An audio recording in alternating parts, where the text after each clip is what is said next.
आइए अब हम क्लास 10th का पहला चैप्टर है वास्तविक संख्या। ठीक, रियल नंबर, रियल बोलो ना, स्पेलिंग RELNUMBER बोलेंगे तो आ जाएगा। ठीक है, इसको क्या कहते हैं? वास्तविक संख्या। क्या? वास्तविक, सही लिख रहे हैं ना? वास्तविक संख्या, गलती होगा तो बता दीजिएगा। ठीक, चलिए अब गुरुजी मंगरुआ के भाई टेरुआ ध्यान देवे। रियल नंबर वास्तविक संख्या, हाँ। अब हम इसको वहाँ तो S1 करके निकालते हैं। ठीक है, T4 है ना, वो टेक्नोलॉजिया पे रख दीजिए।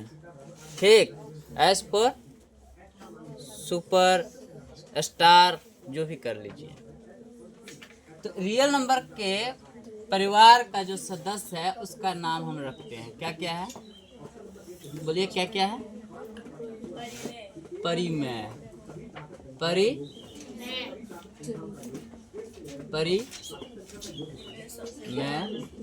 संख्या। ठीक, दूसरा क्या है बाबू?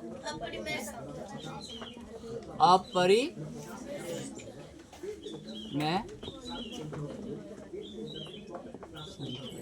तीसरा क्या है? अब देखिए आता है पूर्ण संख्या। ये पूर्ण संख्या। अगला क्या है? प्राकृतिक। हर्षी देख किधर ही?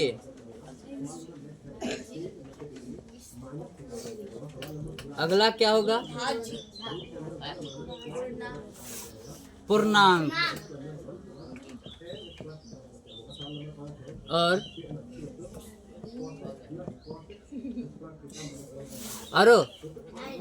आप ध्यान दीजिए, परिमेय संख्या को अंग्रेजी में क्या कहते हैं? Rational number.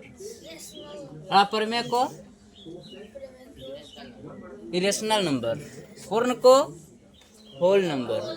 बिहार बोर्ड के हैं लेकिन अंग्रेजी हमको थोड़ा बहुत जानना चाहिए। क्या? प्राकृतिक संख्या नेचुरल नंबर, और पूर्णांक संख्या को इंटीजर। ठीक है, परिमेय संख्या जो किसके रूप में हो? P/Q के रूप में हो, और Q बराबर 0 नहीं हो, उसे हम क्या कहते हैं? परिमेय संख्या। जैसे एग्जाम्पल के रूप में,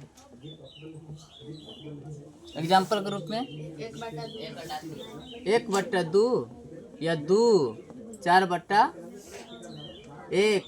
है ना, इत्यादि। अब परिमेय संख्या किसे कहते हैं? जो P/Q के रूप में नहीं हो, जो परिमेय संख्या के रूप में नहीं हो, ऐसे भी बोल सकते हैं, उसे परिमेय संख्या कहते हैं। जैसे एग्जाम्पल में क्या होगा? √3 है ना, 1.2345 है ना, इस पे सीओ रेखा डाल दिया। ठीक, 1.334 ऐसे ऐसे दे दिया। समाप्त कहाँ है पते नहीं है, इंडिफिनिट तक। क्लियर है? तो इसको क्या बोलते हैं? अपरिमेय संख्या, इरेशनल नंबर। पूर्ण संख्या किसे कहते हैं? जो 0 से स्टार्ट हो। क्या चीज? 0, 1, 2, 3 है ना, जहाँ तक जाए। और प्राकृतिक संख्या नेचुरल नंबर किसको कहते हैं? जो दीदी ध्यान देवे,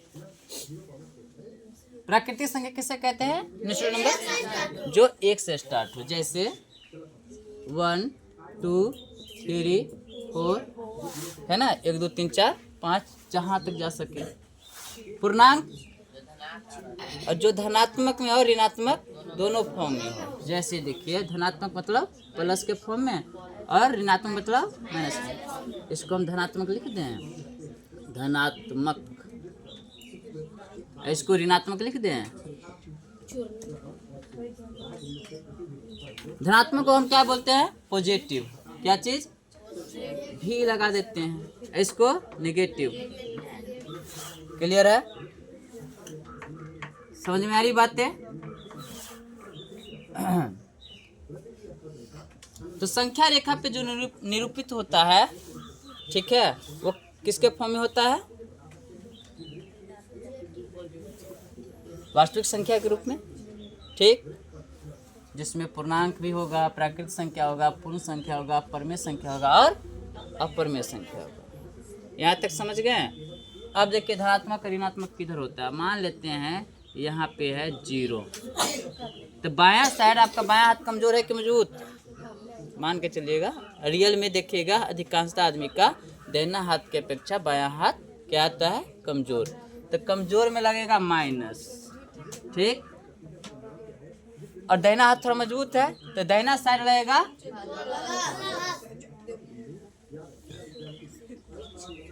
समझे? आ गया समझ में?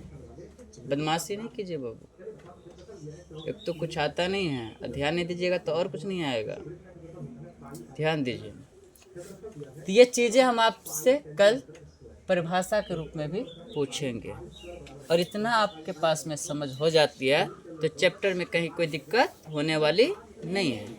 उसके बाद उस चैप्टर में है ना एस का मतलब हम सॉल्व भी देखेंगे, है ना, कुछ प्रोसेस है। तो मान लीजिए हम उस S2 अगर हम दे यूक्लिड विभाजन एल्गोरिथम आता है, ठीक है, तो वहाँ वो होता है, क्या होता है? A बराबर BQ प्लस R, A बराबर BQ प्लस R। मतलब यहाँ पे है कि थोड़ा सा समझाने का प्रयास करते हैं। कहने का मतलब है कि आप मौसो निकालेंगे ना HCF, तो एक प्रोसेस बाय प्रोसेस चरणबद्ध क्रमबद्ध आप निकालेंगे ना, तो इसको एल्गोरिथम करते हैं, यूक्लिड विभाजन एल्गोरिथम। फॉर एग्जांपल दिस, जैसे देखते हैं, हमको कहेगा, पहला सवाल ले लेते हैं, 5 और मान लो 55 का HCF निकाले, ठीक, क्वेश्चन है ये। हम क्या करेंगे? तब इसमें देखेंगे बड़ा कौन है, तो हम लिखेंगे यूक्लिड विभाजन से,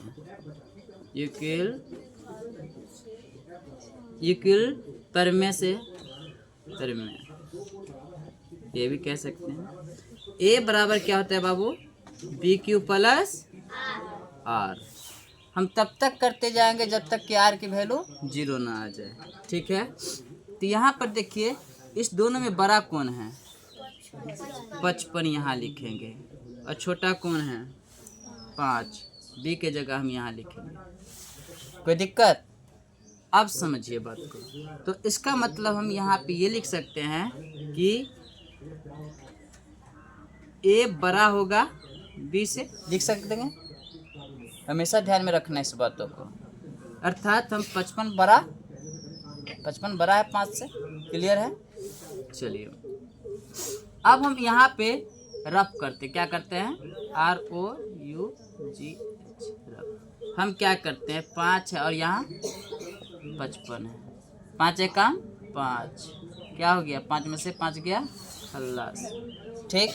फिर क्या करेंगे? उतारेंगे 5 एक काम 5, चला गया खल्लास। तो देखिए तो क्या होता है? 11 प्लस शेषफल 0, ठीक है। तो इसका क्या हो गया? HCF, बड़े आसानी से HCF निकल गया। HCF 5 और 55 का कितना हो गया बाबू? 5। कितना हो गया? 5। ये हो गया इसका HCF। समझ में आ रही बातें? ये तो आसान वाला था समझाने के लिए। तो इसका मतलब हम यहाँ पे ये देखे हैं कि यूक्लिड विभाजन एल्गोरिथम में कि A बड़ा होता है B से, और R की वैल्यू कितनी आनी चाहिए? 0। R की वैल्यू क्या आनी चाहिए? 0। और यहाँ पे Q जो है ये क्या होना चाहिए? धनात्मक होना चाहिए। क्या होना चाहिए? धनात्मक, ठीक है। और ये पूरा चैप्टर है, पूरा चैप्टर में यही पूछता है, समझें? तो आपका 1.1 कंप्लीट हो जाएगा। आप किसी क्लास में हैं और इतना मैंने जो सिखाया है इसके सहारा अगर इन बातों को समझ गए आप, तो उस चैप्टर को कंप्लीट करने में, है ना, आपकी, है ना, तो आपको काफ़ी सहायता मिलेगा। ठीक है, तो हम कल क्लास 10th का बुक है लाए हैं BTC का मैथ, तो हम एक एक सवाल बता भी देते हैं क्या, ताकि आपको समझ में आए। फिर हम बेसिक लेवल से चलेंगे और धीरे धीरे हाई लेवल तक पहुंच जाएंगे। ये लिख लिए, उतार लीजिए।